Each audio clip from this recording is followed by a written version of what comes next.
ഇന്ന് തന്നെ ഡൗൺലോഡ് ചെയ്യൂ. കാണൂ നിങ്ങളുടെ ഫേവറേറ്റ് ഷോസ്. ഒരിടത്ത് നാഗങ്ങളെ കുറിച്ച് പറയാ, ശാപങ്ങളെ കുറിച്ച് പറയാ, എന്നിട്ട് അതേ ആള് തന്നെ വിവാഹത്തിന് മുമ്പ് പെണ്ണ് പയ്യന്റെ വീട്ടിൽ ഒരാഴ്ച നിക്കട്ടെ എന്ന് പറയാ. എനിക്കറിയാം മമ്മി ക്ലെവറാ, പക്ഷേ അത് എന്നോട് വേണ്ടായിരുന്നു. എപ്പോഴാണ് ഞാൻ എക്സ്പെക്ട് ചെയ്യണ്ടേ? ഞങ്ങൾ ഇപ്പൊ തന്നെ ഇറങ്ങാം. ഓക്കെ.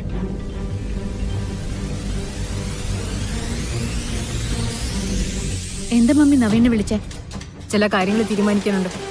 ഓ, മാരേജിന്റെ കാര്യാണോ? മമ്മി ഉദ്ദേശിക്കുന്ന രീതിയിൽ മാരേജ് പ്ലാൻ ചെയ്യാനാണെങ്കിൽ he is the best option. ഐഡിയാസിന്റെ ഒരു പ്രളയം തന്നെയുണ്ട്.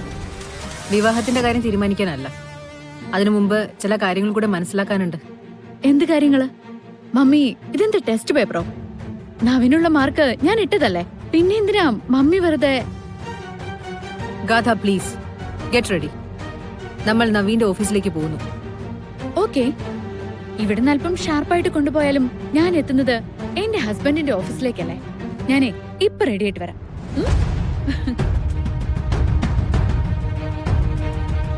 ഗാഥ മാഡത്തെ കൂട്ടി ഓഫീസിലേക്ക് ചെന്നിട്ട് എന്ത് ചെയ്യാനാ മാമ ഉദ്ദേശിക്കുന്നത്?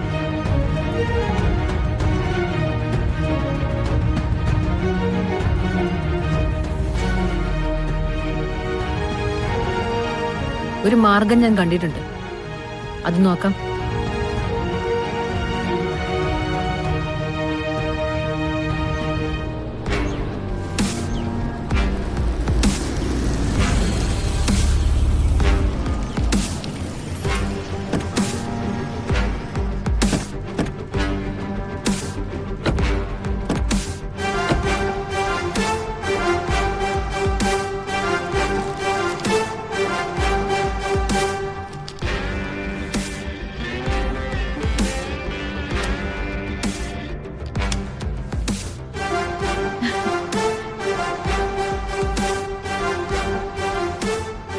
Hi ma'am. ഹലോ. ഇരിക്കൂ. ഗാഥ ഇരിക്കേ. I am extremely sorry. Actually നമ്മൾ ഓഫീസിൽ വെച്ച് കാണാനായിരുന്നു എൻ്റെ ആഗ്രഹം. പെട്ടെന്നായിരുന്നു ഒരു അർജന്റ് മീറ്റിംഗ്, അതിപ്പോഴും കംപ്ലീറ്റ് ആയിട്ടില്ല. ഞാനൊരു ബ്രേക്ക് എടുത്തത്. മണിക്കുഞ്ഞ് സാർ, ഇവർ ഓഫീസ് കണ്ടല്ലോ അല്ലേ? കണ്ടു സാർ, എല്ലാരെയും പരിചയപ്പെടുകയും ചെയ്തു. ഓഫീസ് എങ്ങനെയുണ്ടെന്ന് ഞാൻ മാഡത്തിനോട് ചോദിക്കുന്നില്ല, കാരണം മാഡത്തിനെ പോലെ ഒരാൾ പ്രതീക്ഷിക്കുന്നതൊന്നും എൻ്റെ ഓഫീസിലെ കാഴ്ചകളിലില്ല. No no Naveen, you are wrong. നവീന്റെ ഓഫീസ് കണ്ടപ്പോ എനിക്ക് എന്താ തോന്നിയെന്നറിയോ? Simple and elegant. ശരിക്കും പറഞ്ഞ ഞങ്ങളുടെ ഓഫീസും ഇതുപോലെ സെറ്റ് ചെയ്യണമെന്ന് ഞാൻ മമ്മിയോട് പറയായിരുന്നു. ഗാഥ, എനിക്ക് നവീനോട് സംസാരിക്കാനുണ്ട്. മണിക്കുഞ്ഞ് ചെന്ന് കോഫി പറ. ശരി സാർ. മാഡം പറയൂ. നവീൻ, ചിലപ്പോ എന്റെ സ്വാർത്ഥതയാവാം, അമ്മമാർക്ക് മക്കളോടുള്ള സ്നേഹത്തിന് അങ്ങനെയൊരു പേരുണ്ടല്ലോ. എന്റെ മകൾ നവീന്റെ വീട്ടിലേക്ക് കയറി വരുമ്പോ ആ കുടുംബത്തെക്കുറിച്ച് അവൾക്ക് വ്യക്തമായിട്ടുള്ള കാഴ്ചപ്പാടുണ്ടാവണം.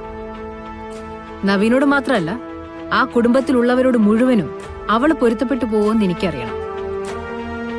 എന്താ മമ്മി?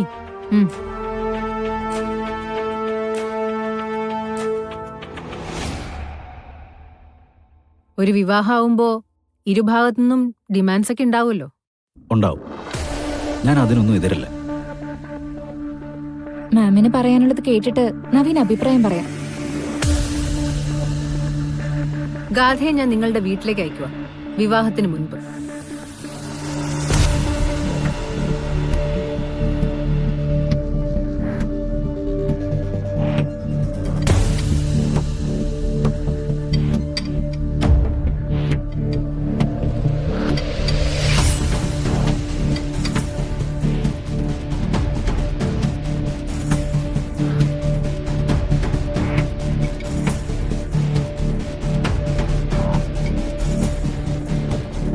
ഗാഥ നിങ്ങളുടെ എല്ലാവരുടെയും കൂടെ വന്ന് നിൽക്കട്ടെ. തറവാട്ടിലുള്ളവരെ എല്ലാം പരിചയപ്പെടട്ടെ, അടുക്കട്ടെ. അതിനുശേഷം അവൾ കംഫർട്ടബിൾ ആണെന്ന് അവക്കും എനിക്കും തോന്നി, നമുക്കിത് പ്രൊസീഡ് ചെയ്യാം. നിങ്ങൾ കോഫി കുടിക്കാം. തറവാടിന്റെ രീതികൾ അനുസരിച്ച് അങ്ങനെ ഒരു കാര്യം ബുദ്ധിമുട്ടാ. എന്റെ ചോദ്യം നവീനോടായിരുന്നു.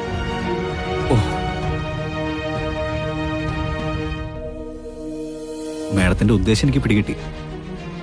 തറവാട്ടിലേക്ക് വന്നു കയറുമ്പോൾ ഗാഥ അവിടെ ഒരു അപരിചിതയാവാൻ പാടില്ല.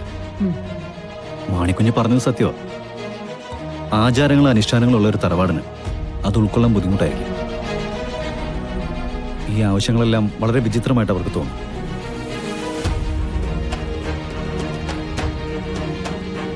ബട്ട് ഞാൻ സമ്മതിച്ചു. ഗാഥ, നമ്മൾ തമ്മിൽ അടുത്ത് തന്നെ ഒരുപാട് പ്രത്യേകതകളിലൂടെ. സോ നമ്മുടെ വിവാഹത്തിനും ചില പ്രത്യേകതകളായിക്കോട്ടെ. വീട്ടിലുള്ളവരായിട്ട് ഞാൻ സംസാരിക്കാം.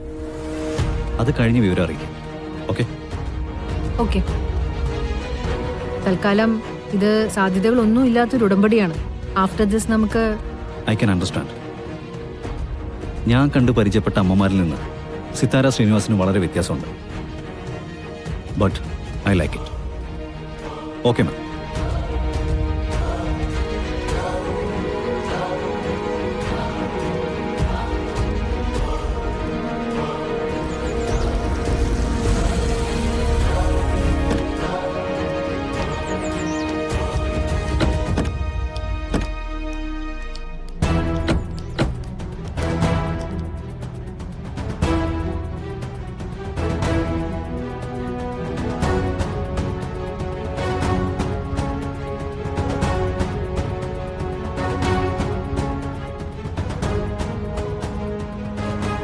മമ്മിയുടെ ഉദ്ദേശം എന്താ? എന്നെ നവീനെ തമ്മിൽ അകറ്റാനാണോ? ഞാൻ അതിനല്ലല്ലോ ശ്രമിച്ചത്. നിങ്ങൾ പരസ്പരം മനസ്സിലാക്കാനല്ലേ. ഇത്രയും പ്രോഗ്രസീവ് ആയിട്ടുള്ള വെയിറ്റ്. മമ്മിയുടെ ചിന്തയില് എപ്പോഴാ ഇത്രയും മാറ്റങ്ങൾ ഉണ്ടായത്? കഴിഞ്ഞ ദിവസം രാത്രി കളരിക്കൽ തറവാടിന്റെ ശാപകഥകൾ എന്നോട് വന്ന് പറയുമ്പോ മമ്മിയുടെ ഈ മോഡേണിറ്റിക്ക് എവിടെയായിരുന്നു? ഒരിടത്ത് നാഗങ്ങളെ കുറിച്ച് പറയാ, ശാപങ്ങളെ കുറിച്ച് പറയാ, എന്നിട്ട് അതേ ആള് തന്നെ വിവാഹത്തിന് മുമ്പ് പെണ്ണ് പയ്യന്റെ വീട്ടിൽ ഒരാഴ്ച നിക്കട്ടെ എന്ന് പറയാ. എനിക്കറിയാം മമ്മി ക്ലെവറാ, പക്ഷേ അത് എന്നോട് വേണ്ടായിരുന്നു.